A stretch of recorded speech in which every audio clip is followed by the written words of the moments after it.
തൃതീയ സ്കന്ധത്തിൽ വിതുരമൈത്രേയ സംവാദം തുടങ്ങുന്നു. തൃതീയ സ്കന്ധവും ചതുർത്ഥ സ്കന്ധം, ഈ രണ്ട് സ്കന്ധങ്ങളും സംസ്കൃതത്തിൽ നമ്മൾ ഭാഗവത്തിൽ നോക്കുമ്പോൾ തന്നെ മനസ്സിലാവും. ആദ്യം സ്കന്ധം രണ്ടാമത്തെ സ്കന്ധത്തിൻ്റെ അതിൻ്റെ ശൈലി വ്യത്യാസപ്പെടും. 3-4 സ്കന്ധങ്ങളുടെ രീതി ഒരു വ്യത്യാസം ഉണ്ടാകും. എന്താ കാരണം? പറയുന്നവരനുസരിച്ചാണ് അത് ഇങ്ങനെ മാറിപ്പോകുന്നു. അങ്ങനെ വിതുരമൈത്രേയ സംവാദ രൂപത്തിലാണ് ഇവിടെ 3-4 സ്കന്ധങ്ങൾ അവതരിപ്പിക്കുന്നു. അതിൽ വിതുരൻ മൈത്രേയനെ കാണാൻ പോയി പറഞ്ഞപ്പോഴാണ് പരീക്ഷത്തിന് സംശയം. കുത്രക്ഷത്തുഹു ഭഗവത മൈത്രേയേനാസസംഗമഃ കഥാ വാ സഹ സംവാദഃ ഏതദ്വർണ്ണയന പ്രഭോ. വിതുരൻ ഭാരതദേശത്തിൻ്റെ പ്രധാനമന്ത്രിയായിരുന്നു. ഭാരതദേശത്തിൻ്റെ പ്രധാനമന്ത്രിയായി ഇരിക്കുന്ന ആൾക്ക് ഇങ്ങനെ ഓരോരോ നാളും ചുറ്റി നടക്കാനുള്ള സമയം ഉണ്ടാവുള്ളൂ. ഇവിടെ ഭാഗവതം കേൾക്കാൻ എവിടെയാണ് സമയം? ഈ വിതുരൻ, ഭാരതദേശത്തിൻ്റെ മന്ത്രിയായ വിതുരൻ ഭാഗവതം കേൾക്കാൻ പോയി പറഞ്ഞപ്പോൾ സമയം എങ്ങനെ കിട്ടി ചോദിച്ചു. അപ്പോഴാണ് പറയുന്നു, ഭാഗവതം കേൾക്കാൻ വേണ്ടി അദ്ദേഹം തൻ്റെ മന്ത്രിസ്ഥാനം രാജിവെച്ച് പുറപ്പെട്ടതാണ്. അത് കാരണം വേണ്ട വിധത്തിൽ ധൃതരാഷ്ട്രനും ദുര്യോധനനും അദ്ദേഹത്തിന് ഉപചരിച്ചിട്ടില്ല. ഒരു മഹാത്മാവിനെ കാണുമ്പോൾ അദ്ദേഹത്തിൻ്റെ ബുദ്ധിശക്തിക്ക് ഒരു മര്യാദ കൊടുക്കണ്ടേ? യന്മന്ത്രിനോ വൈദുരികം വദന്തി എന്നാണ് ഇവിടെ പറയുന്നു. വിതുരൻ്റെ ബുദ്ധിശക്തി നോക്കി വിദേശ ആൾക്കാർ പോലും അദ്ദേഹത്തിൻ്റെ അടുത്ത് ഉപദേശം കേൾക്കാൻ വരുന്നു എന്നാണ് പറയുന്നത്. നമ്മുടെ ഭാരതദേശത്തിൻ്റെ ചില മഹാത്മാക്കളൊക്കെ വിദേശത്തേക്ക് പോകുന്നു. ഇതാ കാരണം അവരുടെ ഉപദേശം കേൾക്കാൻ വേണ്ടി അവർ താല്പര്യപ്പെടുന്നു. അങ്ങനെ അവർ പോകുന്നു. വിദേശത്തിൽ ഇങ്ങനെ കോടതിയിൽ തെറ്റ് ചെയ്ത ആൾക്ക് എങ്ങനെ ശിക്ഷ കൊടുക്കണം സംശയം വരുമ്പോൾ അവരെന്ത് ചെയ്യും? ഇതേപോലെ ഒരു കേസിൽ വിതുരൻ എങ്ങനെയാണ് ശിക്ഷ കൊടുത്തു, അത് തന്നെ ഇത് പാസാക്കിയാൽ മതി. അങ്ങനെ യന്മന്ത്രിണഃ, വിദേശത്തിലുള്ള മന്ത്രികന്മാർ പോലും വിതുരനെ അനുകരിക്കുന്നു എന്നാണ് പറയുന്നു. അത്രയും ബുദ്ധിയുള്ള ആളാണ്. പക്ഷേ അദ്ദേഹത്തിൻ്റെ ബുദ്ധി ശക്തി ഇവർക്ക് ഉപയോഗമായിട്ടില്ല. അതാണ് ഈ കൗരവന്മാരുടെ ഒരു ദുർഭാഗ്യം. പാണ്ഡവന്മാർക്ക് വേണ്ടി ഭഗവാൻ ദൂതനായി വന്നു. അപ്പോൾ പാണ്ഡവന്മാർക്ക് വേണ്ടി 5 നഗരം ചോദിച്ചു, പിന്നെ 5 ഗ്രാമം, പിന്നെ 5 വീട്. 5 വീട് വേണ്ട, 5 മുറിയുള്ള ഒരു വീട് എങ്കിലും തരാമോ ചോദിക്കുമ്പോൾ ദുര്യോധനൻ പറഞ്ഞു, 5 മുട്ടുസൂചി കുത്തുന്ന സ്ഥലം പോലും തരില്ലേ. ഇതിങ്ങനെയാണ് മഹാഭാരതത്തിൽ പറയുന്നു. മുട്ടുസൂചി കുത്തുന്ന സ്ഥലം പോലും തരണില്ല പറഞ്ഞപ്പോഴാണ് ഭഗവാൻ നമുക്ക് കുരുക്ഷേത്രത്തിൽ കാണാം എന്ന് പറഞ്ഞ് പുറപ്പെട്ടു. അങ്ങനെ ഭഗവാൻ പുറപ്പെട്ട സമയത്ത് ധൃതരാഷ്ട്രന് പേടിയായി. വിതുരനെ വിളിച്ച് ചോദിച്ചു, ഇപ്പോൾ എന്താ ചെയ്യണം? അപ്പോൾ വിതുരൻ നല്ല ഉപദേശം കൊടുത്തു. ത്യജേദേകം കുലസ്യാർത്ഥേ കുലം ഗ്രാമായ സന്ത്യജേത് ഗ്രാമം ജനപദസ്യാർത്ഥേ ആത്മാർത്ഥേ പൃഥിവീം ത്യജേത്. ത്യജേദേകം കുലസ്യാർത്ഥേ, ഒരു കുടുംബത്തിൽ ഒരു ആളെ കൊണ്ട് ബുദ്ധിമുട്ടുണ്ടെങ്കിൽ അയാളെ കുടുംബത്തിൽ നിന്നും പുറത്താക്കാം. ഈ ശ്ലോകം ദുര്യോധനൻ ജനിച്ചപ്പോൾ തന്നെ അദ്ദേഹം പറഞ്ഞു. എന്താ കാരണം? ദുര്യോധനൻ ജനിച്ചപ്പോൾ നരികളൊക്കെ ഇങ്ങനെ ശബ്ദിക്കാൻ തുടങ്ങി, ദുശ്ശഗുണമൊക്കെ ഉണ്ടായി. അപ്പോൾ ഈ ദുശ്ശഗുണം കൊണ്ട് എന്താണ് ചോദിച്ചപ്പോൾ ജ്യോത്സ്യന്മാർ പറഞ്ഞു, ഈ ഉണ്ണിയെ കൊണ്ട് ഈ കുളം തന്നെ മുടിയും. അപ്പോൾ വിതുരൻ പറഞ്ഞു, ഈ ഉണ്ണിയെ കൊണ്ട് പുറത്താക്കിയാൽ മതി, ഈ നാട്ടിൽ നിന്ന് വേറെ നാട്ടിലേക്ക് പറഞ്ഞു വിട്ടാൽ മതി.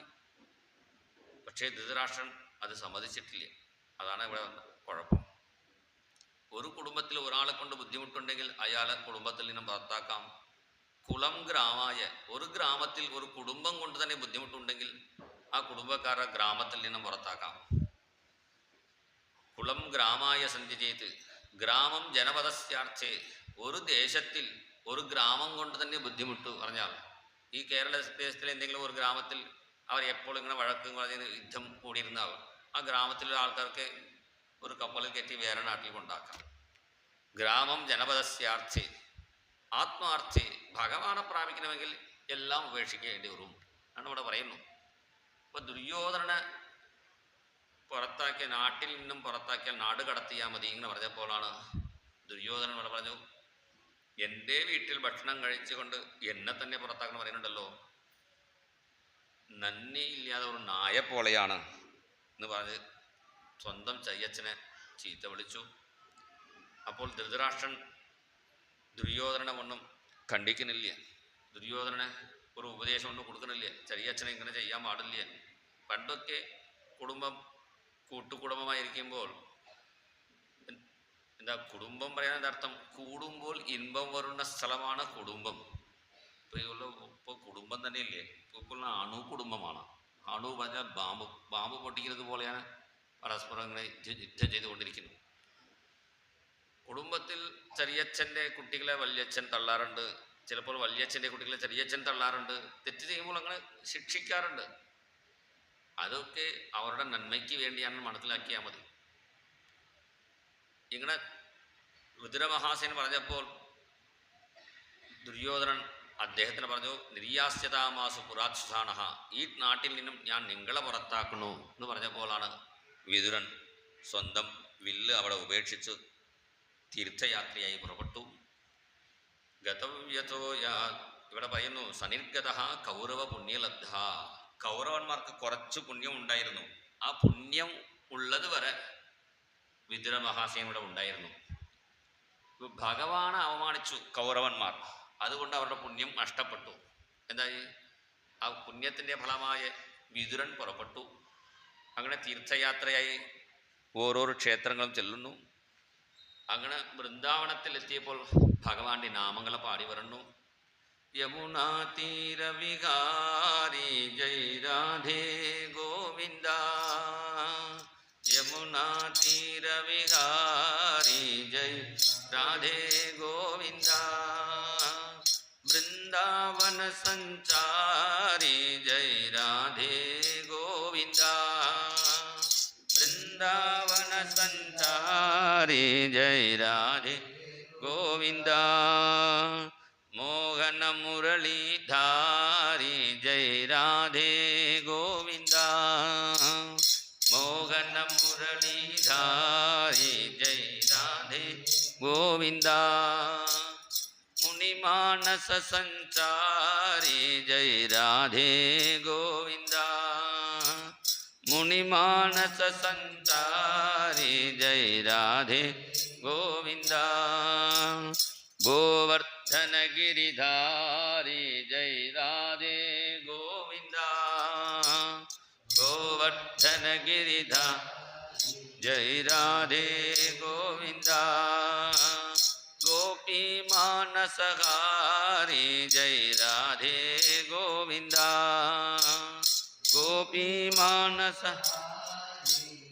രാധേ ഗോവിന്ദ, യമുനാ തീര വിഹാരി ജയ രാധേ ഗോവിന്ദ, യമുനാ തീര വിഹാരി വൃന്ദാവന സഞ്ചാരി ജയ രാധേ ഗോവിന്ദ, രാധേ ഗോവിന്ദ ജയ രാധേ ഗോവിന്ദ, ജയ രാധേ ഗോവിന്ദ. അങ്ങനെ നാമം ജപിച്ച് വിതുരൻ വരുമ്പോൾ അതേപോലെ മുമ്പിൽ വേറൊരു മഹാത്മാവ് നാമം ജപിച്ച് വരുന്നു. അടുത്ത് വന്നപ്പോഴാണ് മനസ്സിലായി ഉദ്ധവൻ എന്നാണ് മനസ്സിലായി. ഉദ്ധവൻ ഭഗവാന്റെ പ്രധാനമന്ത്രിയായി ഇരുന്ന് പിന്നെ ഭഗവാന്റെ സ്വർഗാരോഹണത്തിന് ശേഷം ഭഗവാന്റെ പാതുകം മേടിച്ച് അദ്ദേഹം ഇവിടെ ബദരികാശ്രമത്തിന് പോകുന്ന വഴിയിലാണ് ഉദ്ധവൻ വിതുരനും പരസ്പരം കണ്ടുമുട്ടി പരസ്പരം വീണ് നമസ്കരിക്കുന്നു. കാരണം ഉദ്ധവൻ വലിയ ആളാണ്, ക്ഷത്രിയനാണ്, വിതുരൻ സാധാരണക്കാരനാണ്. പക്ഷേ ഇവിടെ ജാതി ഭേദം ഒന്നുമില്ല. പരസ്പരം ഭക്തന്മാരെ കാണുമ്പോൾ കൈ തൊഴണം. അങ്ങനെ തൊഴുതു. ഉദ്ധവനോട് ചോദിക്കുന്നു വിതുരൻ, ഭഗവാന്റെ ഭക്തന്മാർ എല്ലാവരും സുഖാണോ എന്ന് ചോദിക്കുന്നു. അങ്ങനെ ചോദിച്ചപ്പോൾ ഉദ്ധവൻ ധ്യാനത്തിൽ ഭഗവാനെ പ്രാപിച്ചു എന്നാണ് ഇവിടെ പറയുന്നത്. ധ്യാനത്തിൽ ഭഗവാന്റെ രൂപത്തിൽ ഭഗവാന്റെ പേര് പറഞ്ഞപ്പോൾ തന്നെ ഭഗവാനെ ധ്യാനിക്കാൻ തുടങ്ങി. പിന്നെ ശനകൈഹി ഭഗവൻ ലോകാത് നിർലോകം പുനരാഗത, പതുക്കെ ഭഗവാന്റെ ലോകത്തിൽ നിന്നും നമ്മുടെ ഭൂലോകത്തിലേക്ക് വന്നു. നമ്മളൊക്കെ ഇടയ്ക്ക് ഭഗവാനെ ഇങ്ങനെ ധ്യാനിക്കും, അദ്ദേഹം ഇടയ്ക്ക് ഇങ്ങനെ ലോകത്തിൽ നോക്കും. ഇതാണ് മഹാത്മാക്കളും നമുക്കുമുള്ള വ്യത്യാസം. അങ്ങനെ ഉദ്ധവൻ ഭഗവാന്റെ പെരുമ ഇവിടെ എടുത്തു പറയുന്നു. ഭഗവാൻ അവതാരം ചെയ്തിട്ടും ഈ യാദവന്മാരൊക്കെ ഭഗവാനെ ശരിക്കും മനസ്സിലാക്കിയിട്ടില്ല. അവരൊക്കെ എന്ത് വിചാരിച്ചു? ബ്രഹ്മാവ് സൃഷ്ടിക്കുമ്പോൾ കൃഷ്ണർക്ക് കൂടുതൽ സൗന്ദര്യം കൊടുത്തു, അതുകൊണ്ടാണ് കൃഷ്ണൻ ഇങ്ങനെ എല്ലാവരെയും മയക്കി നടക്കുന്നു വിചാരിച്ചിരുന്നു. സത്യം എന്താണ് ചോദിച്ചാൽ ആ ബ്രഹ്മാവിനെ സൃഷ്ടിച്ച ആൾ ശ്രീകൃഷ്ണനാണെന്ന് അവർ മനസ്സിലാക്കിയിട്ടില്ല. എന്നാലും ഭഗവാൻ എല്ലാവർക്കും ഒരേപോലെ കരുണ ചെയ്തു. തന്നെ കൊല്ലാൻ വന്ന പൂതനയ്ക്ക് പോലും ഭഗവാൻ അമൃതമായ മോക്ഷം കൊടുത്തു. സാധാരണ കുട്ടികളെ കാണാൻ വരുമ്പോൾ കുറച്ച് ശർക്കര കൊണ്ടുവരും, അല്ലെങ്കിൽ പാല് കൊണ്ടുവരും, അല്ലെങ്കിൽ കണ്ണനക്ക് വെണ്ണ, ഇങ്ങനെയൊക്കെ അപ്പം ഇതൊക്കെ കൊണ്ടുവരാറുണ്ട്. കുട്ടികളെ കാണാൻ വരുമ്പോൾ വിഷം കൊണ്ടുവരാറുണ്ടോ? അങ്ങനെ ഒരു പുതിയ ആളാണ് ഈ പൂതൻ. ജിഖാംസയാ അപായപ്യസാധ്വി, അങ്ങനെ കുട്ടികളെ കൊല്ലാൻ വേണ്ടി വന്ന പൂതയ്ക്ക് പോലും ഭഗവാൻ മോക്ഷം കൊടുത്തു. അവസാനം എനിക്ക് ഭാഗവതം ഉപദേശം കൊടുത്തു പറഞ്ഞപ്പോഴാണ് വിതുരൻ ചോദിക്കുന്നു, നിനക്ക് ഉപദേശിച്ച ഭാഗവതം എനിക്ക് നീ ഉപദേശിക്കാവോ? അപ്പോൾ വിതുരനോട് ഉദ്ധവൻ പറയുന്നു, ഞാൻ ഭാഗവതം കേട്ടിരുന്ന സമയത്ത് എൻ്റെ അടുത്ത് വേറൊരു മഹാത്മാവ് കൂടി ഉണ്ടായിരുന്നു, മൈത്രേയൻ എന്നാണ് അദ്ദേഹത്തിൻ്റെ പേര്. ആ മൈത്രേയനോട് ഭഗവാൻ പറഞ്ഞിട്ടുണ്ട്, ഈ ഭാഗവതം ഞാൻ നേരിട്ട് വിതുരനൊക്കെ ഉപദേശിക്കണം വിചാരിച്ചിരുന്നു, അദ്ദേഹം ഇപ്പോൾ എവിടെയാണെന്ന് മനസ്സിലാവണില്ല. ആ വിതുരൻ നിന്നെ അന്വേഷിച്ച് വന്നാൽ ഞാൻ പറഞ്ഞു കൊടുത്ത ഭാഗവതം അദ്ദേഹത്തിന് നീ ഉപദേശിക്കണം. നിന്റെ ഗുരുനാഥനായിട്ട് മൈത്രേയനെ ഭഗവാൻ കൽപ്പിച്ചിട്ടുണ്ട്. ഇത് പറഞ്ഞപ്പോൾ വിതുരൻ കരഞ്ഞു. കൃഷ്ണേന മനസേക്ഷിതം. ആരാണ് ഭാഗവതൻ ചോദിച്ചാൽ ഭഗവാനെ എപ്പോഴും ധ്യാനിച്ച് നടക്കുന്ന ആളാണ് ഭാഗവതൻ എന്ന് പറയും. ഭാഗവത ഉത്തമൻ ആരാണ് ചോദിച്ചാൽ ആരെയാണോ ഭഗവാൻ ധ്യാനിച്ച് നടക്കുന്നുവോ അയാളാണ് ഭാഗവത ഉത്തമൻ.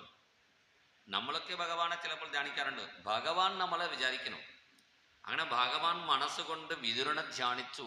അതാണ് വിതുരൻ്റെ ഒരു പെരുമ. ഭഗവാൻ എന്നെ സ്മരിച്ചല്ലോ വിചാരിച്ച് ഈ വിതുരൻ വളരെ സന്തോഷത്തോട് പുറപ്പെട്ടു. ഉദ്ധവനും വിതുരനും ഇങ്ങനെ നാമം ജപിച്ച് ഹരിദ്വാരത്തിൽ ചെന്നു. ഹരിദ്വാരത്തിലാണ് മൈത്രേയ മഹർഷിയുടെ ആശ്രമം. അവിടെ കുശാവർത്തം എന്ന സ്ഥലമാണ്.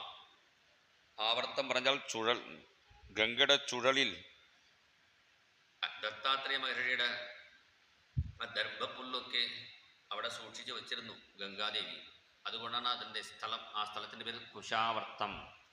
ഹരിദ്വാരത്തിലുള്ള ഒരു സ്നാനഘട്ടം. അവിടെ മൈത്രേയ മഹർഷി തപസ് ചെയ്തുകൊണ്ടിരിക്കുന്നു.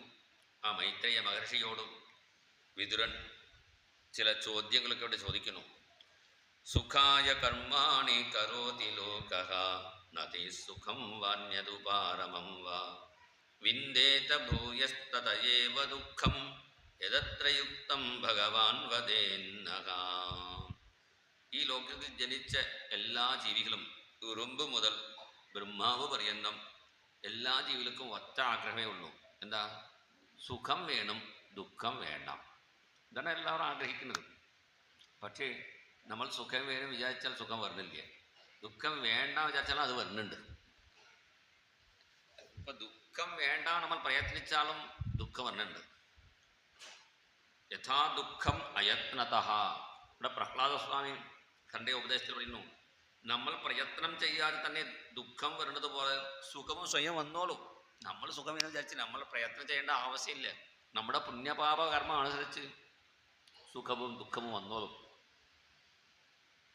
ഈ ദുഃഖങ്ങളൊക്കെ മാറാൻ എന്ത് ചെയ്യണം ചോദിക്കുമ്പോഴാണ് ആദ്യം വിതുരന് അദ്ദേഹത്തിൻ്റെ പെരുമ മനസ്സിലാക്കി.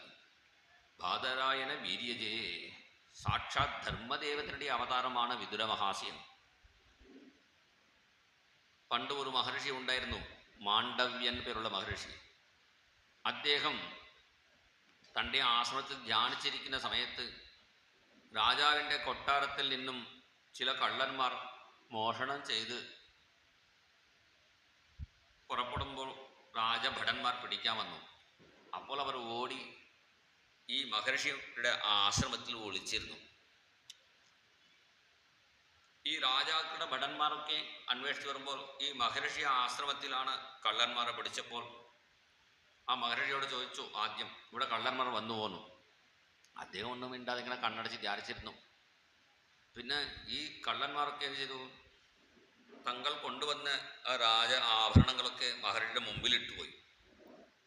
അപ്പോൾ രാജഭടന്മാർ വിചാരിച്ചു, ഇയാളാണ് കള്ളൻ്റെ രാജാവ്, ഇങ്ങനെ വേഷം കെട്ടിയിരിക്കുന്നു വിചാരിച്ച് രാജാവോട് വിഷയം പറഞ്ഞു.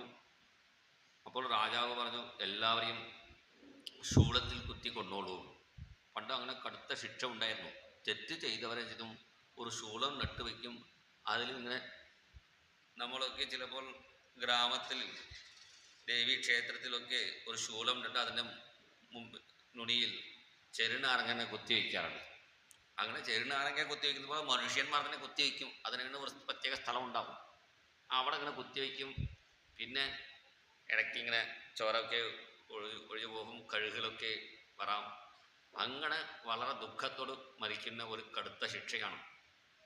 അങ്ങനെ എല്ലാവരെയും ആ ശൂലത്തിൽ കുത്തി കൊന്നു. പക്ഷെ ഈ മാണ്ഡവ്യ മഹർഷി ഇങ്ങനെ ശൂലത്തിൽ കുത്തുമ്പോൾ എല്ലാവർക്കും കഴുത്ത് വഴി കൂടി ശൂലം കയറി മരിച്ചു. പക്ഷെ ഇദ്ദേഹത്തിൻ്റെ ശൂലം ഇങ്ങനെ തോൾ വഴി കൂടി കയറിപ്പോയി. അതുകൊണ്ട് അദ്ദേഹം മരിച്ചിട്ടില്ല. അപ്പോൾ അദ്ദേഹം ഇത്ര കഠിന ശിക്ഷ എനിക്ക് ഉണ്ടാവാൻ എന്താ കാരണം? എല്ലാവരെയും ശിക്ഷിക്കുന്നത് നമ്മൾ രാജാവാണ് വിചാരിക്കും. അദ്ദേഹം എല്ലാവർക്കും ശിക്ഷ കൊടുക്കുന്ന ആളാണ് ധർമ്മരാജൻ. അപ്പോൾ അദ്ദേഹം വേറെ സൂക്ഷ്മ ശരീരം സ്വീകരിച്ച് യമധർമ്മരാജാവോട് ചോദിച്ചു, ഞാൻ ഒരു തെറ്റ് ചെയ്തിട്ടില്ല, വെറുതെ ആശ്രമത്തിൽ ധ്യാനിച്ചിരുന്ന ആളാണ്, എനിക്ക് ഇത്ര കടുത്ത ശിക്ഷ എൻ്റെ ഈ ശരീരം ശൂലത്തിൽ കുത്തിവെക്കാൻ എന്താ കാരണം?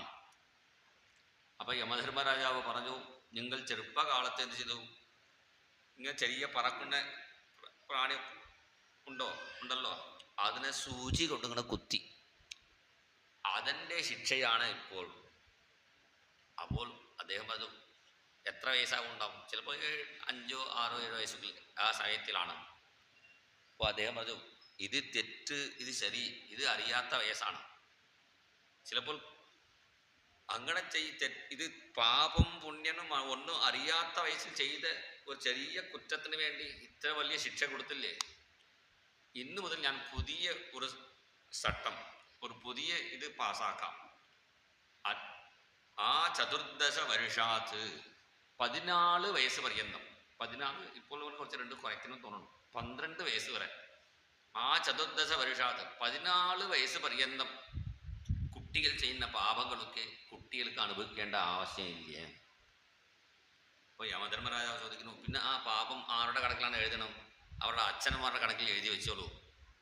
പിന്നെ കുട്ടികൾക്ക് പറയണ്ടേ, ഇത് തെറ്റാണ്, പാപമാണ്, ഇത് പുണ്യം പറഞ്ഞു കൊടുക്കണ്ടേ? അത് പറഞ്ഞു കൊടുക്കാത്ത ദോഷം അച്ഛനമാർക്കല്ലേ?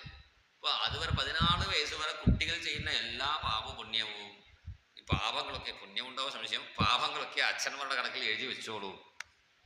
അങ്ങനെ പറഞ്ഞു, ഇതിനു വേണ്ടി നിനക്ക് ഞാൻ ഒരു ശിക്ഷ കൊടുക്കണം, 100 കൊല്ലം ഭൂമിയിൽ മനുഷ്യനായിട്ട് ജനിക്കണം. ഇങ്ങനെ ആ മഹർഷി ശാപം കൊടുത്തു. പിന്നെ അദ്ദേഹം ആണിയിൽ നിന്നും പിന്നെ അങ്ങനെ അദ്ദേഹം മഹർഷി ശൂലത്തിലിരുന്ന് ജപിക്കുന്നുണ്ട്, നാമം ജപിക്കുന്നുണ്ട് കണ്ടപ്പോൾ രാജാവ് വന്നു, എൻ്റെ അപരാധം ക്ഷമിക്കണേ പറഞ്ഞ് അതിൻ്റെ ശൂലം അടിയിലും മുറിച്ച് എടുത്തു വിട്ടു.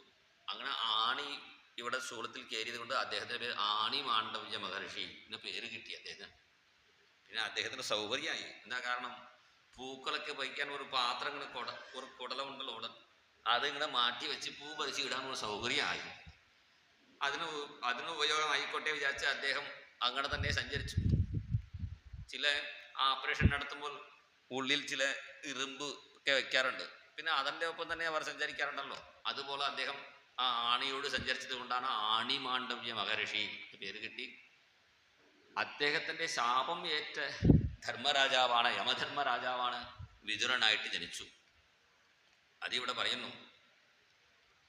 മാണ്ഡവ്യശാപാത് ഭഗവാന് പ്രജാസംയമണോ യമഃ ഭ്രാതുഃ ക്ഷേത്രേ ഭുജിഷ്യായാം ജാതസ്യത്യവതീ സുതാത്. അങ്ങനെ വ്യാസൻ മൂലം ധൃതരാഷ്ട്രൻ്റെ അവിടെ ഒരു ദാസിയുടെ പുത്രനായി ജനിച്ചു. ധൃതരാഷ്ട്രൻ്റെ ഇല്ല, അദ്ദേഹത്തിൻ്റെ അച്ഛൻ്റെ പുത്രനായി ജനിച്ചു. അതുകൊണ്ടാണ് വിതുരനക്ക് ഉപദേശമുള്ള ഒരു മന്ത്രിസ്ഥാനവും കിട്ടി. അങ്ങനെയുള്ള വിതുരൻ്റെ പെരുമ ഇവിടെ എടുത്തു പറഞ്ഞുകൊണ്ടാണ് മൈത്രേയ മഹർഷി ഇവിടെ ഉപദേശം തുടങ്ങുന്നു. സൃഷ്ടി വിഷയങ്ങളാണ് ഇവിടെ വീണ്ടും വർണ്ണിച്ചു വരുന്നു. അതിൽ 10 ഇന്ദ്രിയങ്ങളെ സൃഷ്ടിച്ചു. കണ്ണ്, കാത്, മൂക്ക്, നാക്ക്, ത്വക്ക്, പിന്നെ വാക്ക്, പാണി, പാദം, വായു, ഉപസ്ഥം, 5 കർമ്മേന്ദ്രിയം, 5 ജ്ഞാനേന്ദ്രിയം. പിന്നെ ഇന്ദ്രിയങ്ങൾക്ക് ദേവതകൾ വേണ്ടേ? ഇപ്പം കണ്ണ് ഉണ്ടെങ്കിൽ, കണ്ണ് കാണണമെങ്കിൽ കണ്ണുമുണ്ട്, ദൃശ്യമുണ്ട്. അത് കാണണമെങ്കിൽ ലൈറ്റുമുണ്ട്, കറണ്ടുമുണ്ട്. സ്വിച്ച് ഇടാൻ ഒരാൾ വേണ്ടേ? സ്വിച്ച് ഇട്ടാലേ കത്തുള്ളൂ. അങ്ങനെ സ്വിച്ച് ഇടാൻ വേണ്ടിയാണ് ഓരോരോ ഇന്ദ്രിയങ്ങൾക്ക് പ്രത്യേക ദേവത പറഞ്ഞിട്ടുണ്ട്. കണ്ണിൻ്റെ ദേവതയാണ് സൂര്യൻ, ചെവിയുടെ ദേവതകളാണ് ദിഗ്ദേവതകൾ, മൂക്കിൻ്റെ ദേവതകളാണ് അശ്വിനി ദേവന്മാർ. കാരണം അവർ ട്വിൻസാണ്. മൂക്ക് ഉണ്ടെങ്കിൽ 2 ദ്വാരം ഉണ്ടല്ലോ, 2 ഓട്ടമുണ്ട്. അപ്പോൾ രണ്ടുപേരും ഒരുമിച്ച് ഈ ട്വിൻസായി ഇരിക്കുന്നവർ ഒരേപോലെ തന്നെ ഡ്രസ്സ് എടുത്തുള്ളൂ, ഒരേപോലെ തന്നെ അവർ വേഷം കെട്ടുള്ളൂ, ഒരേപോലെ ചെയ്യുള്ളൂ എല്ലാ വേഷവും. അപ്പോൾ ആരാണ് ഏടത്തി അനിയത്തി കണ്ടുപിടിക്കാൻ ബുദ്ധിമുട്ടാണ്. അവർ ഒരേപോലെ ഇരിക്കാനാണ് താത്പര്യം. അപ്പോൾ അവർക്ക് ഒരേ സ്ഥലം വേണമെന്ന് പറഞ്ഞപ്പോൾ എന്ത് ചെയ്തു? ഒരേ മൂക്ക് 2 ഓട്ടം ഉണ്ടല്ലോ, ഓരോ ഓട്ടിൽ ഒരാൾ ഇടുന്നുള്ളൂ, കുഴപ്പമില്ലേ എന്ന് പറഞ്ഞ് അശ്വിനി ദേവന്മാർക്ക് മൂക്കിന് സ്ഥാനം കൊടുത്തു, വരുണനക്ക് നാവിൻ്റെ സ്ഥാനം, പിന്നെ ദേവന്മാർക്ക് ഓരോ സ്ഥാനമൊക്കെ കൊടുത്തു. പിന്നെ പഞ്ചഭൂതങ്ങൾ, അതിൻ്റെ തന്മാത്രകൾ, ഇങ്ങനെ 24 സാധനങ്ങൾ ഉണ്ടായിരുന്നു. എന്നിട്ടും ലോകത്തിൻ്റെ സൃഷ്ടി ഉണ്ടാവുന്നില്ലേ? എന്താ കാരണം? ഓരോ ദേവന്മാരും ഞാനാണ് വലുത്, ഞാനാണ് വലുത് അഹങ്കരിച്ചപ്പോൾ സൃഷ്ടി നടക്കുന്നില്ല. അപ്പോൾ ദേവന്മാർക്ക് ഭഗവാനെ സ്തുതിക്കുന്നു. നമാമതേ ദേവപദാരവിന്ദം പ്രപന്നതാപോപശമാതപത്രം യന്മൂലകേതായതയോഞ്ജസോരു സംസാര ദുഃഖം ബഹിരിക്ഷിപന്തി. ഭഗവാനെ, ഞങ്ങൾക്ക് സൃഷ്ടിക്കാനുള്ള സാമർഥ്യം തരണേ. എന്തുകൊണ്ട് ലോകം സൃഷ്ടിക്കണം ചോദിക്കുമ്പോഴാണ് ഇവിടെ പറയുന്നു. പാണേന തേ ദേവ കഥാസുധായാഃ പ്രവൃദ്ധഭക്ത്യാ വിശദാശയായേ വൈരാഗ്യസാരം പ്രതിലഭ്യ ബോധം യഥാഞ്ജസാൻവീയുരകുണ്ഡദിശിത്യം. ആദ്യം ഭട്ടത്രിയം ഗുരുവായൂരപ്പന് ചീത്ത പറഞ്ഞു. കഷ്ടാതെ സൃഷ്ടിചേഷ്ട. ഭഗവാന്റെ നിന്റെ സൃഷ്ടിചേഷ്ട വളരെ കഷ്ടമായിട്ടോ. എന്താ കാരണം? ബഹുതര ഭവഖേദ. ഈ സൃഷ്ടിയിൽ എത്ര ദുഃഖങ്ങളാണ്. ഈ സൃഷ്ടിയിൽ വയറ് കൊണ്ട് സൃഷ്ടിച്ചു, പിന്നെ പശി കൊണ്ട് സൃഷ്ടിച്ചു. ഈ വിശക്കുന്നത് കൊണ്ടാണ് എല്ലാവരും ഓരോരോ കാര്യം നടക്കുന്നു, ഓരോരോ കാര്യങ്ങളൊക്കെ ചെയ്യുന്നു. ഇങ്ങനെ ഈ സൃഷ്ടി കഷ്ടമായിന്ന് ആദ്യം പറഞ്ഞു. ഇത്യേവം പൂർവമാലോചിതം അജിതമയാ നൈവം അദ്യാവിജാനെ. പിന്നെ ഗുരുവായൂരിൽ വന്ന് ഗുരുവായൂരപ്പനെ തൊഴുതു. പിന്നെ അടുത്തുള്ള ആധ്യാത്മിക കാലിൽ ഭഗവാന്റെ കഥയും കേട്ടപ്പോൾ പിന്നെ അദ്ദേഹത്തിന് തോന്നി സൃഷ്ടി വേണ്ടതാണ്. എന്താ കാരണം? നേത്രൈ ശ്രോത്രൈശ്ച പീത്വ. ഭഗവാന്റെ രൂപം കാണുന്ന സൃഷ്ടി ഉണ്ടെങ്കിലേ പിന്നെ ഗുരുവായൂർ ഉള്ളൂ. പിന്നെ ഗുരുവായൂരിൽ ഗുരുവായൂരിൻ്റെ അമ്പലം ഉണ്ടാവും. പിന്നെ അവിടെ ആധ്യാത്മിക കാലിൽ ഭാഗവതമൊക്കെ നടക്കും. ഇപ്പോഴും അവിടെ സത്രം നടക്കുന്നുണ്ട്. അങ്ങനെ ഭഗവാന്റെ കഥകൾ കേൾക്കാനും ഭഗവാന്റെ രൂപം കാണണമെങ്കിൽ സൃഷ്ടി വേണ്ടതാണ് എന്ന് ഭട്ടതിരി പറയുന്നത് പോലെയാണ് ഇവിടെ പറയുന്നു. പാണേന തേ ദേവ. ഈ ലോകം സൃഷ്ടിച്ചാലേ ഭഗവാന്റെ അവതാരങ്ങളൊക്കെ നടക്കുള്ളൂ. മത്സ്യാവതാരം, കൂർമാവതാരം, വരാഹാവതാരം മുതലായ അവതാരങ്ങൾ. ആ അവതാര കഥകൾ കേൾക്കാൻ ഞങ്ങൾക്കും ഭാഗ്യം ഉണ്ടാവും. ഈ ദേവന്മാരെ പ്രാർത്ഥിച്ചപ്പോൾ ഭഗവാൻ അവർക്ക് സൃഷ്ടിക്കുള്ള സാമർഥ്യം കൊടുത്തു. അങ്ങനെയാണ് ഈ സൃഷ്ടി ഉണ്ടായി. അതിൽ ബ്രഹ്മാവ് എന്ത് ചെയ്തു? ഭഗവാനെ സ്തുതിച്ചു. ഭഗവാനെ സ്തുതിച്ചിട്ടും ഭഗവാൻ കണ്ണ് തുറക്കണില്ല. അപ്പോൾ പറഞ്ഞു, ഭഗവാനെ ഒന്ന് കണ്ണ് തുറന്ന് എന്നെ നോക്കണേ. തൃക്കണ്ണാൽ ഒന്നു നോക്കണേ, ഭഗവാനെ എന്നെ ഒന്ന് നോക്കണേ, എനിക്ക് അനുഗ്രഹം തരണേ പ്രാർത്ഥിച്ചപ്പോൾ ഭഗവാൻ പതുക്കെ കണ്ണ് തുറന്നു.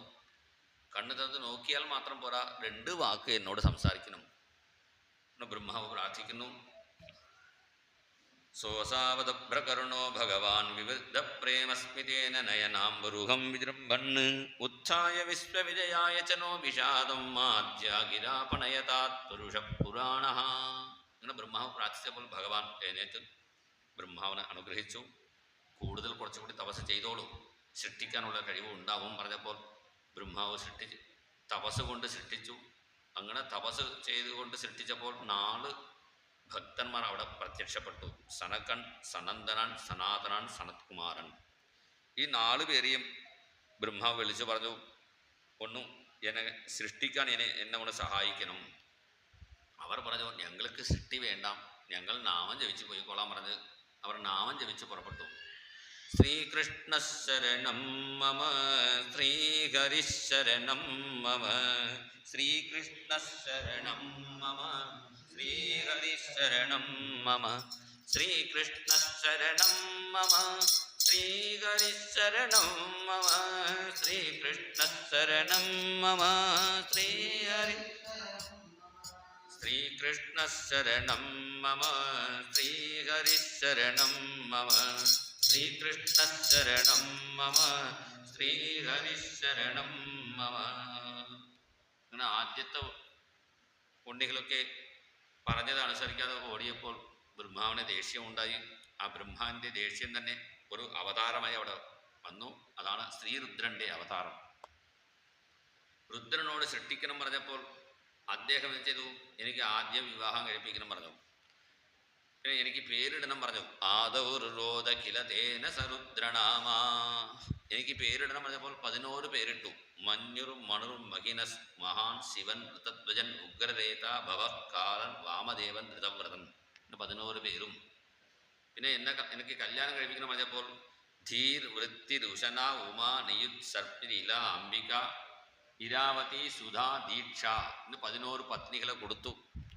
പിന്നെ 11 സ്ഥാനങ്ങളും കൊടുത്തു. ഓരോ സ്ഥാനത്തിൽ ഇരുന്നോളൂ.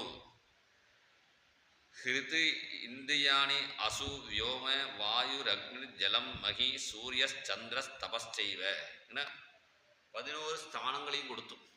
സൃഷ്ടിച്ചോളൂ പറഞ്ഞു. രുദ്രൻ എന്തു ഭൂതപ്രേതങ്ങളൊക്കെ സൃഷ്ടിക്കാൻ തുടങ്ങി. അപ്പോൾ അച്ഛനെ വിളിച്ച് പറഞ്ഞു, അച്ഛനെ ഞാൻ സൃഷ്ടിച്ചതുകൊണ്ട് കണ്ടോളൂ. ബ്രഹ്മാവ് കാണാൻ വന്നപ്പോൾ ഈ ഭൂതപ്രേതങ്ങളൊക്കെ മുത്തച്ഛനെ കടിക്കാൻ അങ്ങനെ ഓടി വരുന്നു. അവൾ പറഞ്ഞു, വേണ്ട വേണ്ട, അളം പ്രജാഭിഹി, ഇങ്ങനെയൊക്കെ സൃഷ്ടി വേണ്ട, നിർത്തിക്കൊള്ളൂ പറഞ്ഞു. പിന്നെയാണ് ബ്രഹ്മാവിനെ മനസ്സിലായി, സത്വഗുണം കൊണ്ട് സൃഷ്ടിക്കുമ്പോൾ അവർ ഭക്തരായി തീരുന്നു, തമോ ഗുണം കൊണ്ട് സൃഷ്ടിക്കുമ്പോൾ അത് ഭൂതപ്രേതങ്ങളായി മാറുന്നു. സൃഷ്ടിക്ക് പറ്റിയ ഗുണം രജോ ഗുണമാണെന്ന് മനസ്സിലാക്കി രജോ ഗുണത്തോട് 10 മഹർഷിമാരെ പ്രജാപതികളെ സൃഷ്ടിച്ചു. മരീചി, അത്രി, അങ്കിരസ്, പുലസ്ത്യർ, പുലഹൻ, ക്രതു, ഭൃഗു, വസിഷ്ഠ, ദക്ഷൻ, കർദമൻ അങ്ങനെ 10 പ്രജാപതികളെ സൃഷ്ടിച്ചു. ഈ പ്രജാപതികളോട് സൃഷ്ടിക്കാൻ പറഞ്ഞു. പ്രജാപതികളെ സൃഷ്ടിക്കുന്ന ജനങ്ങളെ രക്ഷിക്കണം. അതിനുവേണ്ടി തൻ്റെ ശരീരത്തിൻ്റെ ഒരു പകുതിയിൽ നിന്നും സ്വയംഭൂമണു ശതരൂപ ദമ്പതിമാരെ ഒരു മിഥുനത്തെ സൃഷ്ടിച്ച് ഈ പ്രജാപതികൾ സൃഷ്ടിക്കുന്ന ജനങ്ങളെ ഭൂമിയിൽ വെച്ച് രക്ഷിക്കണം, സംരക്ഷിക്കണം എന്ന് പറഞ്ഞു. മനുവും മനുവും ശതരൂപാദേവിയും ഭൂമി എവിടെ നോക്കുമ്പോൾ ഭൂമി കാണുന്നില്ല, അത് പ്രളയജലത്തിൽ മുങ്ങി കിടക്കണം. അപ്പോൾ ബ്രഹ്മാവോട് പറഞ്ഞു, ഈ പ്രളയജലത്തിൽ നിന്നും ഭൂമിയെ പുറത്ത് കൊണ്ടുവരണം, ഉദ്ധരിക്കണം. അപ്പോൾ ബ്രഹ്മാവ് ചെയ്തു, ഒന്ന് വെള്ളം കുടിച്ചു നോക്കാം. ആഹാ വിഭോജലമഹം ന്യപിബം പുരസ്താത് അദ്യാപി മഹീകിമഹം കരോമി ഇത്തം ത്വദംഗ്രീഫലം ശരണം യതോസ്യേ നാസാപുടാത് സമഭവ ശിശുകോലരൂപീ. എത്ര വെള്ളം കുടിച്ചിട്ടും ആ വെള്ളം കുറയുന്നില്ല. അപ്പോൾ ബ്രഹ്മാവ് ഭഗവാനെ ധ്യാനിച്ചു. അങ്ങനെ ഭഗവാനെ ധ്യാനിച്ച് മൂച്ചു വിടുന്ന സമയത്ത് അദ്ദേഹത്തിൻ്റെ നാസികാദ്വാരത്തിൽ നിന്നും വരാഹതോകോ നിരകാത് അങ്കുഷ്ഠ പരിമാണക, ഒരു വരാഹ രൂപത്തിൽ ഒരു പന്നിയുടെ രൂപം സ്വീകരിച്ച് വരുന്നു. എന്താ കാരണം? ഈ വരാഹത്തിനാണ് ഭൂമിയിലിരിക്കുന്ന കിഴങ്ങുകൾ എവിടെയാണ് അത് തപ്പി അത് എടുക്കാൻ ഘ്രാണശക്തി ഉണ്ട്. അപ്പോൾ ആ ഘ്രാണശക്തി ഉള്ളത് കൊണ്ടാണ് ആ വരാഹരൂപം സ്വീകരിച്ച് വരുന്നു. മൂക്കിൽ നിന്ന് വരാൻ എന്താ കാരണം? ചെവിയിൽ നിന്ന് വരാം. വരുന്ന ഭഗവാൻ ചെവിയിൽ നിന്ന് വരാൻ പറ്റും. മൂക്കിൽ നിന്ന് വരാൻ എന്താ കാരണം? ഭൂമിയുടെ ഗന്ധം, ഗുണം ഗന്ധമാണ്. ഭൂമിയുടെ ഗുണമായ മണം നമ്മൾ മണക്കുന്നത് മൂക്ക് കൊണ്ടാണ്. അപ്പോൾ ഭൂമിക്ക് ബന്ധമായ മൂക്കിൽ നിന്നും അവതരിക്കാൻ തീരുമാനിച്ചിട്ടാണ് ഭഗവാൻ നാസികാദ്വാരത്തിൽ നിന്നും ഒരു വരാഹരൂപത്തിൽ അവതരിച്ചു. ഇത് എന്താണെന്ന് ബ്രഹ്മാവിന് മനസ്സിലാവാത്ത സമയത്താണ് വലിയ രൂപം, ഗജമാത്ര പ്രവൃത്തി, ഒരു ആണയെപ്പോലെ വലിയ രൂപം സ്വീകരിച്ചപ്പോൾ ബ്രഹ്മാവിന് മനസ്സിലായി ഭഗവാനാണെന്ന്. പിന്നെ പ്രളയജലത്തിൽ ചാടി പ്രളയജലത്തിൽ നിന്നും ഭൂമിയെ ഉദ്ധരിച്ച് കൊണ്ടുവന്നു. അങ്ങനെ ഉദ്ധരിച്ച് കൊണ്ടുവന്നപ്പോൾ ഋഷീശ്വരന്മാർക്ക് സ്തുതിക്കുന്നു. യജ്ഞവരാഹനായിട്ടാണ് സ്തുതിക്കുന്നു. യാഗശാലയിൽ ഒരു ഫോട്ടോ എടുത്തു കഴിഞ്ഞാൽ അത് വരാഹത്തിൻ്റെ ഷേപ്പിലായിരിക്കും. യാഗം ചെയ്യുന്നവർ ഒരു തവി കയ്യിൽ വച്ചിട്ടുണ്ടാവും. ആ തവിയാണ് വരാഹ ഭഗവാന്റെ മൂക്ക്. തുണ്ട ആസീത് സുവ ഈശനാശയോഹോ ഇടോദരേ ചമസാ കർണരന്ധ്രേ.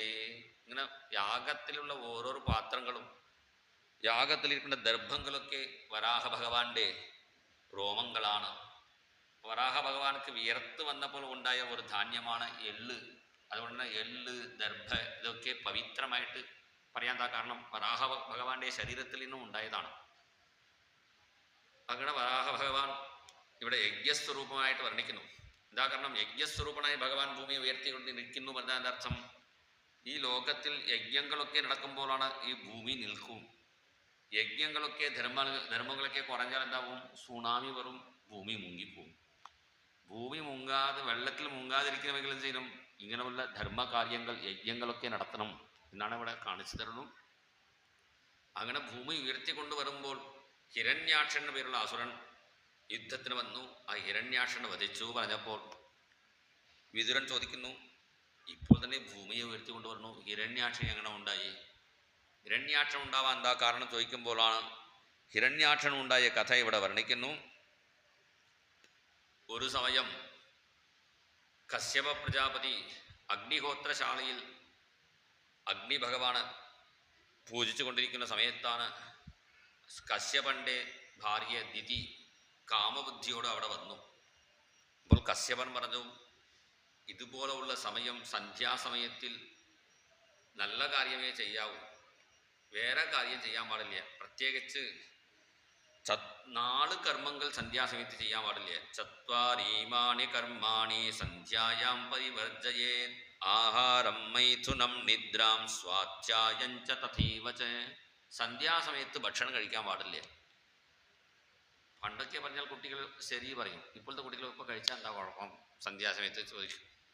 സന്ധ്യാസമയത്ത് ഭക്ഷണം എന്താ കുഴപ്പം? ഭക്ഷണം കഴിക്കുന്നത് എന്തിനാ? ആരോഗ്യം കിട്ടാൻ വേണ്ടിയല്ലേ ഭക്ഷണം കഴിക്കുന്നു.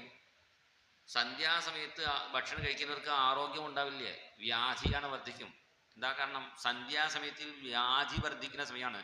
പണി പിടിച്ച ഒരാൾക്ക് സന്ധ്യാസമയത്തിൽ കൂടുതലാവും. ഇങ്ങനെ ദുഷ്ടപരമാണുക്കൾ കൂടുതൽ വർദ്ധിക്കുന്നത് കൊണ്ടാണ് സന്ധ്യാസമയത്ത് വിളക്ക് കൊളുത്തി നാമം ജപിക്കണമെന്ന് മഹാത്മാക്കൾ പറയുന്നു. അങ്ങനെ നല്ലെണ്ണ വിളക്ക് കൊളുത്തി നാമം ജപിക്കുമ്പോൾ ആ ദുഷ്ടപരമാണുക്കളൊക്കെ ഇങ്ങനെ മാറി ചെല്ലും. അതിനു വേണ്ടിയാണ് സന്ധ്യാസമയത്ത് വിളക്ക് കൊളുത്തണം. പിന്നെ മഹാലക്ഷ്മി വരുന്ന സമയമാണ്, അതുകൊണ്ട് വാതിൽ കഥവ് തുറന്നിടണം കുറച്ചു നേരം. പിന്നെ പിൻവശത്ത് കഥവ് അടച്ചിടണം. എന്നാ മഹാലക്ഷ്മിയുടെ ജ്യേഷ്ഠാദേവി ജ്യേഷ്ഠാഭഗവതി വരും. അതുകൊണ്ട് ജ്യേഷ്ഠാഭഗവതി പിൻവശത്തിലേ വരുള്ളൂ. അതുകൊണ്ട് പിൻവശ കഥവ് അടച്ചു വെക്കണം. സന്ധ്യാസമയത്ത് വിളക്ക് കൊളുത്തി വാതിൽ കഥവ് തുറന്നിടണം. ഇപ്പോൾ മാറി പറയുന്നു, സന്ധ്യാസമയമായി, വാതിൽ കഥവ് അടയ്ക്കൂ, കൊതുക് വരും, കൊതുക് തിരി കത്തിച്ചോളൂ, വാതിൽ കഥവ് അടച്ചോളൂ പറയും. എന്തായാലും കുറച്ച് നേരമെങ്കിലും തുറന്നിടണം. ഇല്ലെങ്കിൽ കൊതുക് വരാതെ ഒരു നെറ്റ് കഥവെങ്കിലും ഇടണം. കാരണം മഹാലക്ഷ്മി വന്ന് നോക്കേണ്ടേ, ഉള്ളിൽ വന്നെങ്കിലും കുഴപ്പമില്ല, ഒരു നോട്ടെങ്കിലും കിട്ടേണ്ടേ. അപ്പോൾ അതുകൊണ്ടാണ് സന്ധ്യാസമയത്തിൽ വിളക്ക് കൊളുത്തി നാമം ജപിക്കണം. പിന്നെ മഹാദേവൻ ആ സമയത്ത് വൃഷഭവാഹനത്തിൽ കയറി ഇങ്ങനെ ചുറ്റി വരും. അങ്ങനെ സന്ധ്യാസമയത്തിൽ മഹാദേവൻ വരുന്ന സമയത്ത് നാമം ജപിച്ചിരുന്നാൽ അദ്ദേഹം തൻ്റെ 2 തൃക്കണ്ണ് കൊണ്ട് നോക്കി അനുഗ്രഹിക്കും. നാമം ജപിക്കാതെ വിഡ്ഢിപ്പെട്ടി നോക്കിയിരുന്നാൽ 3ാമത്തെ തൃക്കണ്ണ് തുറന്ന് നോക്കും. ദേവ ഭാഗത്തിൽ പറഞ്ഞതാണ്, ത്രിഭി പശ്യതി ദേവരസ്തേ. അതുകൊണ്ട് ഒന്ന് ക്ഷമയോടെ ഇരിക്കൂ പറഞ്ഞു. എന്നിട്ടും ദിതി നിർബന്ധിച്ചപ്പോൾ ശാപം കൊടുത്തിന് എനിക്ക് 2 അസുരന്മാർ കുട്ടികളായി ജനിക്കും. പിന്നെ ദിതി ഗർഭം ധരിച്ചു. അതിഥിയുടെ ഗർഭത്തിൽ നിന്നും ഒരു തേജസ്, ഒരു വെളിച്ചം പുറപ്പെട്ടു. വെളിച്ചം കുറച്ചുണ്ടെങ്കിലേ നമുക്ക് കാണാൻ സാധിക്കുള്ളൂ. കൂടുതൽ വെളിച്ചം ഉണ്ടായാൽ നമുക്ക് കാണാൻ പറ്റില്ല. അതുകൊണ്ട് രാത്രി ഡ്രൈവ് ചെയ്യുമ്പോൾ ഒന്ന് ഡിം ചെയ്യണം കാറിൻ്റെ ലൈറ്റ് എന്ന് പറയാറുണ്ട്. പക്ഷെ ഒരാൾ ചെയ്യുന്നില്ല. അങ്ങനെ കൂടുതൽ വെളിച്ചം വരുമ്പോൾ മുമ്പിൽ വരുന്നവർക്ക് ആരാണ് വരണമെന്ന് മനസ്സിലാവില്ലേ. അപ്പോഴാണ് ദേവന്മാരൊക്കെ ബ്രഹ്മാവോട് ചോദിച്ചു, ഈ ദിതി ഗർഭത്തിൽ നിന്നും ഇത്രയും വെളിച്ചം വരാൻ എന്താ കാരണം? അപ്പോൾ ബ്രഹ്മാവ് പറഞ്ഞു, ഇത് സാധാരണ തേജസ് ഇല്ലേ, വിഷ്ണു പാർഷദന്മാരുടെ തേജസ്സാണ്. പണ്ട് ഒരിക്കൽ ഈ സനകാദി മുനീശ്വരന്മാർ ഭഗവാനെ കാണാൻ വൈകുണ്ഠത്തിലെത്തി. അങ്ങനെ നാമം ജപിച്ചവർ ചെല്ലുന്നു, നാരായണ നാരായണ ജയ് ജയ് ഗോവിന്ദ ഹരേ, നാരായണ നാരായണ ജയ് ജയ് ഗോവിന്ദ, നാരായണ നാരായണ ജയ് ജയ് ഗോപാല ഹരേ, നാരായണ നാരായണ ജയ് ജയ് ഗോപാല ഹരേ, നാരായണ നാരായണ ജയ് ജയ് ഗോവിന്ദ ഹരേ, നാരായണ നാരായണ നാരായണ നാരായണ ജയ ജയ ഗോപാല ഹരേ, നാരായണ ജയ ജയ ഗോപാല ഹരേ, ഗോവിന്ദ ഹരേ ജയ ജയ ഗോപാല ഹരേ, ഗോവിന്ദ ഹരേ ജയ ജയ ഗോപാല, ഗോവിന്ദ ഹരേ ജയ ജയ ഗോപാല ഹരേ, ഗോവിന്ദ ജയ ജയ ഗോപാല ഹരേ, ജയ ജയ ഗോപാല ഹരേ, ജയ ജയ ഗോപാല ഹരേ. ഭഗവാനെ കാണാൻ പിത്രാണ് വർണ്ണിതരഹ, അച്ഛൻ ഭഗവാന്റെ രൂപം വർണ്ണിച്ചപ്പോൾ ആ ഭഗവാനെ കാരണം ആഗ്രഹത്തോട് സനകാദി യോഗീശ്വരന്മാർ വൈകുണ്ഠത്തിൽ ചെല്ലുന്നു. അവിടെ 7 വാതിലാണ്. ഓരോ വാതിലിലും 2 ദ്വാരപാലകന്മാർ നിൽക്കുന്നു. ചണ്ഡൻ പ്രചണ്ഡൻ, ബലൻ ബലൻ പ്രബലൻ, നന്ദൻ സുനന്ദൻ, കുമുദൻ കുമുദാക്ഷൻ, പുഷ്പദന്തൻ സാത്വതൻ, ജയന്തൻ സുദേവൻ. 7ാമത്തെ വാതിലാണ് ജയൻ വിജയൻ. 7 വാതിൽ കടന്നാൽ ഭഗവാനെ കാണണം. ഇവിടെ അത്ഭുതമായി ഇവിടെ വൈകുണ്ഠത്തെ വർണ്ണിക്കുന്നു. വൈകുണ്ഠത്തിൽ എങ്ങനെയാണെന്ന് ഇവിടെ വർണ്ണിക്കുന്നു. അവിടുത്തെ മരങ്ങൾ പോലും എന്ത് ചിന്തിക്കുന്നുവോ അത് കൊടുക്കുന്ന മരങ്ങളാണ്. വസന്തിയത്ര പുരുഷാഹ സർവേ വൈകുണ്ഠമൂർത്തയഃ. അവിടെ ഇരിക്കുന്ന എല്ലാവർക്കും 4 തൃക്കൈകളാണ്. എല്ലാവർക്കും ശംഖ് ചക്രമൊക്കെ ഭഗവാൻ കൊടുത്തിട്ടുണ്ട്. കൈലാസത്തിൽ പോയവർക്ക് അതേപോലെയാണ്. 5 തല 10 കൈ ഉണ്ടാവും. ശിവനെ പോലെയാണ്. ആരൊക്കെ വിഷ്ണു ഭജിക്കുന്നുവോ അവർക്ക് വിഷ്ണുവിടെ രൂപം കിട്ടും. ശിവനെ ഭജിക്കുന്നവർ ശിവന്റെ രൂപം കിട്ടും. മുരുകനെ ഭജിക്കുന്നവർക്ക് സ്കന്ദസാലോക്യത, മുരുകന്റെ രൂപം കിട്ടും. ഇവിടെ അണിമിത്ത നിമിത്തേന ഒരു ആഗ്രഹവും ഇല്ലാതെ ഭഗവാനെ ഭജിക്കുന്നവർക്ക് മാത്രമേ ആ വൈകുണ്ഠത്തിൽ എത്താൻ സാധിക്കുള്ളൂ. അവിടെ വൈകുണ്ഠത്തിൽ ചില ഭക്തന്മാർ സ്വന്തം ഭാര്യയോടൊപ്പം ഭഗവാന്റെ നാമങ്ങളെ പാടി വിമാനത്തിൽ സഞ്ചരിക്കുന്നു. വൈമാണികാസ്തലളനാഹ. ചില ദിക്കിൽ ഭാര്യയും ഭർത്താവും ഒരുമിച്ച് സപ്താഹത്തിന് വരാറുണ്ട്. അങ്ങനെ ദമ്പതിയായിട്ട് സപ്താഹത്തിന് വരുന്ന ഭക്തന്മാർ അതേപോലെ ദമ്പതിയായിട്ട് തന്നെ വൈകുണ്ഠത്തിൽ ചെല്ലും. എല്ലാവർക്കും അങ്ങനെ ഭാഗ്യം കിട്ടില്ലേ? ഭാര്യ സപ്താഹത്തിന് വന്നാൽ ഭർത്താവ് സിനിമയ്ക്ക് പോകും. ചില ദിക്കിൽ ഭർത്താവ് സപ്താഹത്തിൽ ഭാര്യ സിനിമയ്ക്ക് പോകും. നിങ്ങൾ സപ്താഹത്തിന് പോയിക്കോളും, ഞാനിവിടെ വെട്ടിപ്പെട്ടി നോക്കിയിരുന്നോളാം എന്ന് പറയാം. അങ്ങനെ ദമ്പതിയായിട്ട് ഭക്തി ചെയ്യാൻ ചില ആൾക്കാർക്ക് മാത്രമേ ഭാഗ്യം കിട്ടിയിട്ടുള്ളൂ. അങ്ങനെ ദമ്പതിയായി ഭക്തി ചെയ്തവർ അതേപോലെ തന്നെ അവർ വൈകുണ്ഠത്തിൽ പോയി ഭഗവാനെ ഭജിക്കും. വൈമാണികാഹ സലലനാഹ ചരിതാണി യത്ര ഗായന്തി ലോകശമലക്ഷപണാണി ഭർത്തു. അങ്ങനെ ഭഗവാന്റെ നാമങ്ങൾ അവർ പാടി നടക്കുമ്പോൾ അവിടെ തോട്ടത്തിൽ നിറച്ച് പൂക്കളൊക്കെ, അതേപോലെ അവിടെ ഇരിക്കുന്ന വാപ്പികളിൽ, ഏരികളിൽ, കുളങ്ങളിൽ അന്തർജലേന വികസൻ മധുമാധവീനാം ഗന്ധേന ഖണ്ഡിതധിയോപ്യനിലം ക്ഷിപന്തഃ. ദിവ്യമായ പുഷ്പങ്ങളുടെ സുഗന്ധം അവിടെ വർണ്ണുണ്ട്. നല്ല ദിവ്യ പൂക്കളുടെ സുഗന്ധം മണം മൂക്കിൽ തട്ടിയ സമയത്തിൽ പോലും ആ സുഗന്ധം മണം ഘ്രാണിക്കാതെ അവർ ഭഗവാന്റെ നാമം പാടിക്കൊണ്ടിരിക്കുന്നു. അത് വലിയ അത്ഭുതമാണ്. നമ്മളിവിടെ ഭാഗവതം വായിക്കുമ്പോൾ അവിടെ പപ്പടം കാച്ചുന്ന എണ്ണപ്പുക ഇവിടെ വന്നാൽ നമ്മൾ വിചാരിക്കും പപ്പടം കാച്ചാൻ തുടങ്ങി, നിർത്തേണ്ട സമയമാണെന്ന് അവർ വിചാരിക്കും. ഇവിടെ കുറച്ച് മാറിപ്പോയി. പാചകപ്പുര, അതുകൊണ്ട് രക്ഷപ്പെട്ടു. പിന്നെ ചില ആളുടെ മൂക്കിൻ്റെ ശക്തി, ഒരാൾ പറയുന്നു ദോശ ഉണ്ടാക്കുന്നു, അപ്പോൾ വേറെ പറഞ്ഞു ദോശ തിരിച്ചിട്ട മണമാണ്, അത് തിരിച്ചിട്ട മണം പോലും കൃത്യം പറയുന്ന ആൾക്കാരൊക്കെ ഉണ്ട്. അങ്ങനെ ഒരു നമ്മൾ ഭാഗവതമോ ഒരു നല്ല ഒരു പരിപാടിയിൽ പങ്കെടുക്കുമ്പോൾ വേറെ ഒരു മണം അവിടെ വരുമ്പോൾ മനസ്സ് അങ്ങോട്ട് ചെല്ലും. ഇവിടെ ഗന്ധേന ഖണ്ഡിത ജിയോപി, നല്ല മണം മൂക്കിൽ തട്ടുന്ന സമയത്തിൽ പോലും അത് ഘ്രാണിക്കാതെ അവർ നാമം ജപിച്ചു കൊണ്ടിരിക്കുന്നു. അതുപോലെ വൈകുണ്ഠത്തിലിരിക്കുന്ന പക്ഷികൾ എങ്ങനെയാണ് അവിടെ പറയുന്നു? പാരാവത അന്യഭൃത സാരസ ചക്രവാക ദാത്യൂഹ ഹംസ ശുക തിത്തരി ബർഹിണാമ്യഃ കോലാഹലോ വിരമതേ ചിരമാത്രമുച്ചൈ ഭൃംഗാധിപേ ഹരികഥാമിവ ഗായമാനേ. അവിടെ പ്രാവ്, കുയിൽ മുതലായ പക്ഷികളൊക്കെ പരസ്പരം സംസാരിച്ചു കൊണ്ടിരിക്കുന്നു. 4 പക്ഷികൾ ചേർന്നാൽ പിന്നെ ശബ്ദം ഉണ്ടാവും, കീ കീ കീ കീ. 4 പക്ഷികൾ ഇല്ല 4 സ്ത്രീകൾ ഉണ്ടായാൽ മതി, പിന്നെ ശബ്ദം കോലാഹലം ഉണ്ടാവും. ഇവിടെ നിറച്ചും 40 പക്ഷികളുണ്ട്. അവിടെ ഒരു വണ്ട് ഹരി കഥാമിവ ഗായമാനേ, ഹരി ഹരി ഹരി ഹരിനാമം ജപിക്കാൻ തുടങ്ങി. വണ്ട് ഹരിനാമം ജപിച്ചപ്പോൾ ഈ പക്ഷികളൊക്കെ ശബ്ദം നിർത്തി. കോലാഹലോ വിരമതേ. ഇതിൽ നിന്ന് നമ്മൾ എന്താ പഠിക്കേണ്ടത്? ആരെങ്കിലും നാമം ജപിക്കുമ്പോൾ നമ്മൾ സംസാരിക്കാൻ പാടില്ലേ, അത് കേൾക്കണം. നമ്മളൊക്കെ അതിൽ അവർ നാമം ജപിച്ചിട്ട് ഞങ്ങൾ സംസാരിച്ചോളാം എന്നാ ഇരിക്കാൻ പാടില്ലേ? അത് വൈകുണ്ഠത്തിൻ്റെ പക്ഷികൾ പോലും നമ്മളെ പഠിപ്പിക്കുന്നു.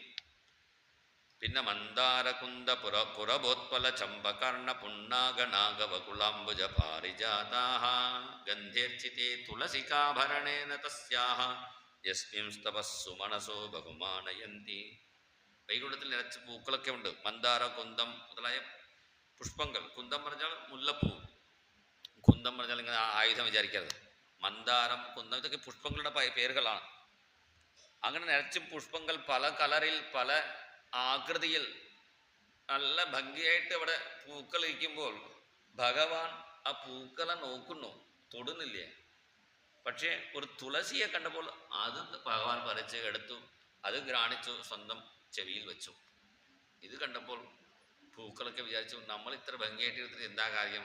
തുളസിയല്ലേ ഭഗവാൻ സ്വീകരിക്കുന്നു. ഭഗവാനക്ക് തുളസിയോടാണ് കൂടുതൽ പ്രീതി. അപ്പോൾ അവർ വിചാരിച്ചു, തുളസി ചെയ്ത തപസ് നമ്മൾ ചെയ്തിട്ടില്ലേ, അതുകൊണ്ടാണ് ഭഗവാൻ നമ്മളെ സ്വീകരിക്കുന്നില്ലേ. അതാണ് സുമനസഹ. പൂക്കൾക്ക് പല പേരുണ്ടെങ്കിലും ഇവിടെ സുമനസ്സിനെ എടുത്ത് പറയുന്നു. നല്ല മനസ്സുള്ള പൂക്കളാണ്. സുമം, കുസുമം, സുമനസ്, ഇങ്ങനെ പല പേരുകളുണ്ട്. ഇവിടെ സുമനസ് എന്ന് പറയാൻ എന്താ കാരണം? അങ്ങനെ നല്ല മനസ്സുള്ള പൂക്കളാണ്. അതുകൊണ്ടാണ് കല്യാണ സമയത്തിലൊക്കെ മാല മാറ്റാൻ പറയാൻ എന്താ കാരണം? മാല മാറ്റുന്നത് പോലെ നമ്മുടെ മനസ്സ് മാറണം, അങ്ങോട്ടും ഇങ്ങോട്ടും അഡ്ജസ്റ്റ് ചെയ്ത് പോകാനുള്ള മനസ്സ് വേണം. അതിനു വേണ്ടിയാണ് മാല മാറ്റുന്ന ചടങ്ങൊക്കെ വെച്ചിട്ടുണ്ട്. അങ്ങനെ പൂക്കൾ പോലും തുളസിയുടെ ആ മഹിമ വിചാരിച്ച് അവർ തുളസിയെ ബഹുമാനിക്കുന്നു. ബഹുമാനയന്തി. അതേപോലെ വൈകുണ്ഠത്തിൽ വിഷ്ണു പാർഷദന്മാർ ഇരിക്കുമ്പോൾ അവിടെ ലക്ഷ്മിക്ക് തോഴിമാരുണ്ടാവും. ആ ലക്ഷ്മിയുടെ തോഴിമാറും നല്ല ഭംഗിയായി സുന്ദരിയായ സ്ത്രീകളാണ്. അവരൊക്കെ ഇടയ്ക്കിങ്ങനെ നടന്നു പോകുമ്പോൾ ഇവർക്ക് അവരെ നോക്കിയിട്ടും ഹൃദയത്തിൽ കാമബുദ്ധി ഉണ്ടാവണില്ല. അവിടെ മഹാലക്ഷ്മി നേരിട്ട് വന്ന് സ്വയം തന്നെ സ്ത്രീ രൂപിണി കൊണയതി ചരണാരവിന്ദം ലീലാംബുജേന ഹരിസത്മണി മുക്തദോഷ സംലക്ഷ്യത്തെ സ്ഫടിക കുഡ്യ ഉപേതഹേംനി. മഹാലക്ഷ്മി തന്നെ അവിടെ ഭഗവാനെ പൂജിക്കാൻ വരുന്നു. അങ്ങനെ വരുമ്പോൾ അവിടെ വാപിയിൽ കുളത്തിൽ തൻ്റെ മുഖം കണ്ടു നോക്കുന്നു. എനിക്ക് ഇത്ര സൗന്ദര്യം കിട്ടാൻ കാരണം ആ ഭഗവാന്റെ കാരുണ്യമാണെന്ന്. മഹാലക്ഷ്മിക്ക് പോലും അവിടെ അഹങ്കാരമില്ല. പക്ഷേ ഈ ജയവിജയൻ മാത്രം അഹങ്കരിച്ചിരിക്കുന്നു. സനകാദികൾ വരുമ്പോൾ തടഞ്ഞു നിർത്തി. അപ്പോൾ സനകാദികൾ ശാപം കൊടുത്തു, നിങ്ങൾ 3 ജന്മം അസുരന്മാരെ ജനിക്കാനിടയാവട്ടെ. അങ്ങനെ കിട്ടിയപ്പോൾ തോന്നേണ്ടത് തോന്നി, വീണ് നമസ്കരിച്ചു സനകാദികളെ. അപ്പോൾ സനകാദികളും തങ്ങളുടെ അപരാധം ക്ഷമിക്കണേന്ന് പ്രാർത്ഥിക്കുന്നു. ജയവിജയന്മാരും ഞങ്ങളുടെ അപരാധം ക്ഷമിക്കണേന്ന് പ്രാർത്ഥിക്കുന്നു. അപ്പോൾ അവരുടെ ഇടയിൽ ഭഗവാൻ പ്രത്യക്ഷപ്പെട്ടു, പറഞ്ഞു, നിങ്ങൾ 2 പേരിൽ ദോഷമില്ല, എൻ്റെ പേരിലാണ് ദോഷം. നിങ്ങൾ വരുന്ന സമയത്ത് ഞാൻ സ്വീകരിക്കേണ്ടത് എൻ്റെ ചുമതലയാണ്. ഞാൻ സ്വീകരിക്കാത്ത ദോഷമാണ്. കുഴപ്പമില്ല. നിങ്ങൾ 3 ജന്മം അസുരന്മാരായി ജനിച്ചാലും ഞാൻ 4 അവതാരം സ്വീകരിച്ച് നിങ്ങളെ രക്ഷിച്ചോളാം എന്ന് പറഞ്ഞ് സനകാദികളെയും ജയവിജയന്മാരെയും ഭഗവാൻ സമാധാനം ചെയ്തു. ആ ജയവിജയന്മാരാണ് ഇപ്പോൾ ദിതിഗർഭത്തിൽ കിടക്കുന്നു. ഹിരണ്യാക്ഷൻ ഹിരണ്യകശിപുവായി. അതിൽ ഹിരണ്യാക്ഷൻ ജനിച്ച ഉടനെ തന്നെ കയ്യിൽ വാളും ഗദയും ഏന്തി പുറപ്പെട്ടു യുദ്ധത്തിന്. നാരദനോട് ചോദിച്ചു, എവിടെ വിഷ്ണു? അപ്പോൾ നാരദൻ പാതാളത്തിലാണെന്ന് പറഞ്ഞു. ഉടനെ പാതാളത്തിൽ വന്ന് വരാഹപെരുമാനെ കണ്ടു. വരാഹപെരുമാനോട് യുദ്ധം ചെയ്തു. വരാഹപെരുമാനുടെ തൃക്കൈ കൊണ്ട് അടിവാങ്ങി. വരാഹപനെ നോക്കി മരിച്ചു. ഹിരണ്യാക്ഷനക്ക് മുക്തി കിട്ടി എന്നാണ് പറയുന്നു. ഈ ഹിരണ്യാക്ഷമോക്ഷം കേൾക്കുന്നവർക്ക് എല്ലാ പാപത്തിൽ നിന്നും വിമോചനവും അവസാനം ഭഗവാന്റെ പാദത്തിൽ എത്തിച്ചേരാനും സാധിക്കും എന്ന് പറഞ്ഞുകൊണ്ടാണ് ഈ തൃതീയ സ്കന്ധത്തിൽ ആദ്യത്തെ ദിവസത്തിൻ്റെ പ്രഭാഷണ ഭാഗങ്ങൾ